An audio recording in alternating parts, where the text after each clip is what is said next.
Bet iš kur jūs Kėvalą pažįstat? Aš televizijai stebiu, kad Grašys tenai Vilnius, žinai, ant vis. Bet tai vis tiek jūs šaunuolis, pažįstat Kėvalą. Tai kaip, čia jie atvažiavo, va čia didelis toks stovė.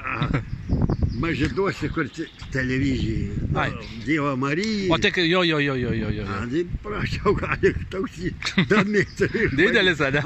Suknėlą šitą. Kokia suknelė ten sutana, ponas?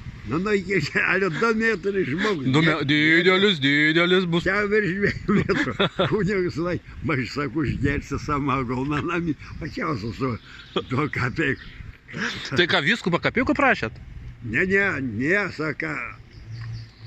Ne, tai, šitos, kaip tai, žinai, kur, Marijos radija. Taip, Marijos radija, taip.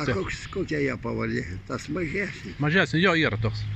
Tas jie, kunigas, taigi jie vagės, nebežinok, o tėvus stovi Krapyla, šis irgi iš Kauno. Taip. Aš ten, kur dabar tas įsienas, patekė bažnyčią žalti, manigi šis priėma klieriuko.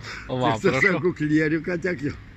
Iš pačią Kauną? Taip. Turiu va kaimynų. Tai vakar. O tai, sakykit, ponas, čia jūsų ten tas buteliukas? Mano. Aš neprašysiu, nenoriu, ačiū. Aš va. Tai gerai, ponas, ačiū.